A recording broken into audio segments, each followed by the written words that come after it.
ये कहानी है फ्यूचर की, जहां सभी जेलों को प्राइवेट कंपनी चलाते हैं और ये कंपनीज अपने एंटरटेनमेंट के लिए उन जेलों में रहने वाले कैदियों की जिंदगी से खेलते हैं। यहाँ ऐसे गेम्स खेले जाते हैं जिसमें कैदियों को अपनी जान गंवानी पड़ती है।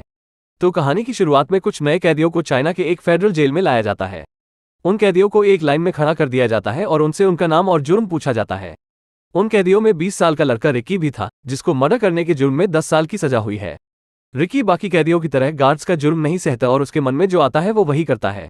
जब मेटल डिटेक्टर मशीन से रिकी गुजरता है तो अलार्म बजने लगता है, जिससे गार्ड उसे एक्सरे मशीन में ले जाते हैं। एक्सरे से पता चलता है कि रिकी के शरीर के अंदर कई बुलेट्स हैं। गार्ड पूछते हैं कि तुमने डॉक्टर को इन गोलियों को निकालने क्यों नहीं दिया, जिसमें रिकी कहता है कि ये तोहफा है उन लोगों का जिन्हें मैंने मारा है। तो ये सुनकर सभी गार्ड्स डर जाते हैं और रिकी को वापस जेल में भेज दिया जाता है। इस जेल को 4 पार्ट्स में डिवाइड किया गया है और हर पार्ट को अलग अलग लीडर चलाते हैं। ये लीडर्स किसी भी कैदी को कभी भी मार सकते हैं। एक दिन सैमुअल नाम का आदमी जो सबको परेशान किया करता है, वो बूढ़े आदमी का तौलिया उससे छीन लेता है और सैमुअल और उसके साथी उस आदमी को मारने लगते हैं और उसका नाक तोड़ देते हैं। एक गार्ड उन्हें रोकने की कोशिश करता है, लेकिन जब वो देखता है कि सैमुअल लड़ रहा है तो वो वहां से चुपचाप चला जाता है। यहाँ रिकी ये सब देख रहा था और वो लात मारकर सैमुअल को नुकीली लकड़ी पर गिरा देता है। सैमुअल के चेहरे पर वो कांटेदार लकड़ी घुस जाता है के साथ ही रिकी को मारने के लिए बढ़ते हैं, लेकिन उसके गुस्से से भरे चेहरे को देखकर डर जाते हैं और अपने दोस्त के चोट पर बैंडेज लगाते हैं। सैमुअल को रिकी से बदला लेना था, लेकिन वो जानता है कि वो खुद रिकी का मुकाबला नहीं कर पाएगा। इसीलिए वो जेल के सबसे खूंखार कैदी मैड ड्रैगन की मदद लेता है। मैड ड्रैगन बहुत ही खतरनाक है, जिसने अभी तक जेल के अंदर 50 लोगों को मार डाला है। वो इतना खतरनाक है कि उसे अकेले जेल के कमरे में चैन से बांध कर रखा जाता है। सैमुअल उसे वहां से निकलवा लेता है। रात को जिस बूढ़े आदमी को सैमुअल ने मारा था, उसकी बॉडी सीलिंग से टंगी हुई मिलती है और उसको सैमुअल ने ही मारा था। अगली सुबह मैड ड्रैगन बाथरूम में जाता है और वहां रिकी को लड़ने की चुनौती देता है और उसे एक मुक्का मारकर दीवार में पटक देता है। फिर रिकी उसके पेट में एक मुक्का मारता है और उसकी अतरिया बाहर आ जाती है।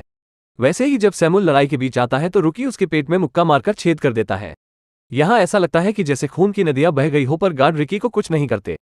तभी वेस्ट विंग का लीडर हाई रिकी को उसकी टीम में शामिल होने का ऑफर देता है, लेकिन रिकी उसके ऑफर को ठुकरा देता है। फिर कहानी फ्लैशबैक में जाती है, जहां रिकी स्कूल में था। वो एक अनाथ आश्रम में रहता है क्योंकि उसके पेरेंट्स बचपन में ही मर गए। एक दिन वो अपने पेरेंट्स के कमरे में जाता है, जहां उसे उसके अंकल मिलते हैं।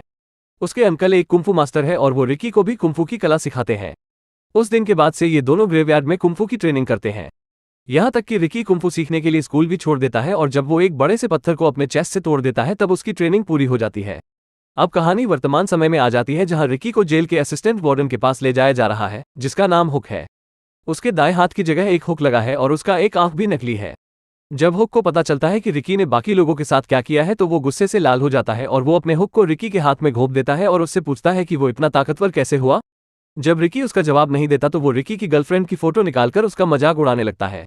गुस्से में रिकी टेबल तोड़ देता है और हुक को धमकी देता है कि वो अपने काम से काम रखे और एक रिकी वहां से जाने लगता है। तभी हमें 1 साल पहले का सीन दिखाया जाता है, जहां रिकी काफी खुश था और उसकी खुशी की वजह उसकी गर्लफ्रेंड फेफे थी और वो दोनों थोड़े दिनों बाद शादी करने वाले थे। लेकिन एक भयानक रात सब बदल कर रख देती है। घर लौटते समय फेफे एक गैंगस्टर को देखती है जो छोटे बच्चों को अफीम बेच रहा था। तभी उस गैंगस्टर के कुछ लोग उसे पकड़ लेते हैं और उसे गैंग के लीडर के पास लाया जाता है। लीडर फिफे के साथ गलत करने की कोशिश करता है, लेकिन फिफे किसी तरह वहां से निकल जाती है और गुंडों से भागते समय वो एक बिल्डिंग से गिरकर मर जाती है। रिकी को यह देखकर बहुत दुख होता है और वो अपना बदला लेना चाहता है। एक रात रिकी को वो गैंग लीडर अकेला मिलता है। लीडर रिकी को कई बार गोली मारता है, लेकिन रिकी को इससे कुछ नहीं होता। वो लीडर के सर में एक मुक्का मारता है और एक घुसे से ही लीडर के सर के 2 टुकड़े हो जाते हैं। रिकी को ऐसा करने के लिए जेल में डाल दिया जाता है, लेकिन उसे अपने किए पर कोई पछतावा नहीं होता। अगले दिन वेस्ट विंग गैंग के मेंबर्स सैमुअल के एक आदमी को मारते हैं। तभी वेस्ट विंग का लीडर हाई वहां पर आ जाता है, जो अपनी ताकत दिखाना चाहता है। क्योंकि उस टाइम सभी सिर्फ रिकी की तारीफ कर रहे थे और वो एक आदमी गैंग को मारता है और उसे पूरे जेल के सामने चेन से बांधकर लटका देता है और वो सबसे पूछता है कि क्या कोई उसके खिलाफ जाकर गैंग को बचाना चाहता है। सब गैंग को बचाना तो चाहते थे, लेकिन हाई के डर से कोई आगे नहीं आता, जिससे हाई को लगता है कि उसने सबके दिल में उसके लिए डर बना दिया। लेकिन तभी रिकी वहां आ जाता है और दोनों में लड़ाई शुरू हो जाती है। हाई रिकी की आंखों में मिट्टी फेंक देता है और उसके एक हाथ का नस भी काट देता है, जिससे उसका हाथ पैरालाइज हो जाता है। लेकिन जल्द ही रिकी अपनी आंखों को पानी से धोकर अपने नस पर गांठ बांध लेता है। उसके बाद रिकी हाई के सर के पीछे वार करता है, जिससे हाई की दोनों आंखें बाहर आ जाती है। हाई यहाँ देखता है कि वो हारने वाला है, इसीलिए वो अपने पेट को काटकर अपनी अतरियों को बाहर निकालकर उसे रिकी का गला घोटने की कोशिश करता है, लेकिन वो ऐसा नहीं कर पाता। आखिरकार रिकी उसे मार देता है और गैंग को नीचे उतार लेता है। तभी तीनों विंग के लीडर्स वहां आते हैं। वो तीनों असिस्टेंट वार्डन को प्रोटेक्ट करते हैं, पर रिकी को मारते नहीं। अगले दिन रिकी एक लड़के सो को अकेले बैठे देखता है और वो उसके पास जाकर बैठता है, जहां उसे पता चलता है कि सो बोल नहीं सकता क्योंकि एक लीडर ने उसकी जुबान काट दी थी। वो बोल नहीं सकता, इसीलिए रिकी उसे एक फ्लूट देता है, जिसके बदले वो रिकी को एक अफीम का पत्ता देता है।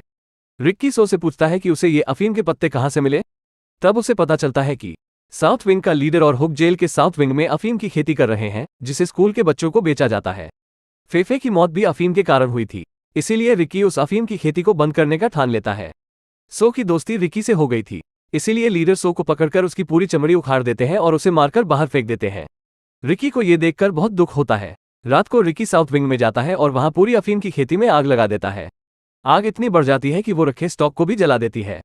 ये देखकर गुस्से में साउथ लीडर रिकी पर हमला कर देता है। रिकी उसे मारने लगता है, लेकिन तभी तीनों लीडर्स वहां आ जाते हैं और सब मिलकर रिकी पर हमला करते हैं। तीनों अपने पावर्स का इस्तेमाल करके रिकी को पकड़कर एक कमरे में बंद कर देते हैं। ईस्ट लीडर रिकी के पास आता है। वो उससे अकेला लड़ना चाहता था, लेकिन तभी रूम में सीमेंट भरने लगता है। ये हुक का प्लान था ताकि वो रिकी को मार सके, लेकिन रिकी अपनी और उस लीडर की जान बचा लेता है। लेकिन तभी सीमेंट हार्ड होने लगता है, जिससे रिकी हिल नहीं पाता और उसे फिर से पकड़ लिया जाता है। अगले दिन जेल का मेन वार्डन अपनी हवाई ट्रिप से वापस आ जाता है। वो अपने साथ अपने मोटे बेटे वोंग को वहां लाया था। वोंग इतना मोटा है कि वो चल नहीं पाता और कारपेट में गिर जाता है, जिससे गुस्सा होकर कारपेट बिछाने वाले को मार दिया जाता है। वार्डन जेल के कैदियों को कीड़े मकोड़े की तरह समझता था, जिन्हें बिना परवाह किए मार देना चाहिए। जब उसे अफीम की खेती जलने की बात पता चलती है तो वो गुस्से से लाल हो जाता है। हुक उसे रिकी के पास लाता है, जो अभी सीलिंग से बंधा हुआ है। वो अभी भी सीमेंट में जमा हुआ है, लेकिन वार्डन को देखकर वो सीमेंट को अपने शरीर से हटा लेता है। फिर वो वार्डन को मारता है, लेकिन तभी ईस्ट लीडर उसके हाथों को लॉक कर देता है और उसे मारने लगता है ताकि वार्डन और उसके बेटे का मनोरंजन हो सके। रिकी को यहाँ बहुत बुरी तरह टॉर्चर किया जाता है, लेकिन तभी कोई फेफे के बारे में बात करता है, जिसे सुनकर रिकी अपने हाथ खोल लेता है और ईस्ट लीडर को गले में मुक्का मारकर उसे मार देता है। तभी रिकी कुछ बोल पाता। मेटल की सीलिंग नीचे आने लगती है, लेकिन समय रहते हैं रिकी बचकर निकल जाता है। ये देखकर सब चौंक जाते हैं। तभी उसे एक हॉल में गिरा दिया जाता है और जेल के कैदियों को उसे जमीन में गाड़ने को बोला जाता है। सभी कैदी डरकर वैसा ही करते हैं और रिकी को सिर्फ एक बैम्बू दिया जाता है, जिससे वो जमीन के अंदर सांस ले सके। उसे एक हफ्ते तक वही रखा जाता है, जहां वो हर सेकंड फेफे के बारे में सोचता है। और 8वें दिन वार्डन गार्ड्स को ऑर्डर देता है कि वो रिकी की डेड बॉडी को बाहर निकाले, ताकि सब कैदी देख सके कि जेल के रूल्स के खिलाफ जाने वाले लोगों के साथ क्या होता है। रिकी को बाहर निकाला जाता है, लेकिन ये सब देखकर चौंक जाते हैं कि रिकी तो बिल्कुल सही सलामत है और यहाँ तक कि 7 दिन बिना कुछ खाए पिए वो उछल कूद भी कर पा रहा था। ये देखकर सब कैदी रिकी की तारीफ करने लगते हैं, जिससे साउथ लीडर को बहुत जलन होती है। और रिकी जब बातों में उलझा था, उस टाइम साउथ लीडर उसे मारकर बेहोश कर देता है और उसे पकड़ लिया जाता है। इसके बाद रिकी को एक डेथ ट्रैप में कैद कर लिया जाता है, जिसमें अगर वो जरा भी हिला तो वो मारा जाएगा। वार्डन उसकी बहादुरी से इंप्रेस होकर उसे अपने गैंग में शामिल होने का ऑफर देता है, लेकिन रिकी उल्टा उसकी बेइज्जती करता है, जिससे साउथ लीडर उसे और टॉर्चर करने लगता है। वो रिकी के मुंह में ब्लेड डाल देता है और उसके मुंह में पंच करने लगता है। जब वो रुकता है तो रिकी ब्लेड्स को वार्डन के मुंह में थूक देता है। रात को एक कैदी जो रिकी को सपोर्ट करता था, वो उसके लिए कुछ खाने को लाता है और उसे हार न मानने को कहता है, लेकिन इस बात का पता लीडर को लग जाता है और वो उस कैदी को मार देता है। फिर हुक अपने एक साथी के साथ रिकी के सेल में उसे सबक सिखाने जाता है, लेकिन रिकी हुक के सपोर्टर के सर पर मारता है, जिससे उसका सर 2 टुकड़ों में अलग हो जाता है। उसके बाद रिक हुक के एक आंख को बाहर निकाल लेता है और उसका एक हाथ भी काट देता है। अब यहाँ सभी कैदी वार्डन के खिलाफ आवाज उठाते हैं और गार्ड से लड़ने लगते हैं। दूसरी तरफ वार्डन और उसका बेटा किचन एरिया में होते हैं, जहां एक कैदी उसके बेटे के खाने के बारे में बुराई करता है, जिसे सबक सिखाने के लिए वार्डन उस कैदी का हाथ मीट पीसने वाले ग्राइंडर में डाल देता है और उस बेचारे कैदी का हाथ बुरी तरह पिस जाता है। तभी वहां रिकी आ जाता है और वार्डन पर हमला करता है, लेकिन साउथ और नॉर्थ के लीडर उससे लड़ने लगते हैं, पर इस बार रिकी दोनों पर हावी हो रहा था। वो साउथ लीडर के 2 टुकड़े कर देता है और ये देखकर नॉर्थ लीडर वहां से भाग जाता है और यहाँ से रिकी और वार्डन ही बच गए थे। तभी वार्डन एक राक्षस में बदल जाता है और रिकी पर अटैक कर देता है। ये फाइट बहुत देर तक चलती है, लेकिन तभी रिकी वार्डन को उठाकर मीट ग्राइंडर में फेंक देता है, जिससे उसकी बन जाती है और सिर्फ उसका सर ही बच गया था। रिकी उस सर को लेकर बाहर जाता है ताकि वो सबको दिखा सके कि वो सब आजाद है। लास्ट सीन में रिकी जेल की दीवारों को तोड़ देता है और सभी कैदी जेल से निकल जाते हैं और यही मूवी खत्म हो जाती है।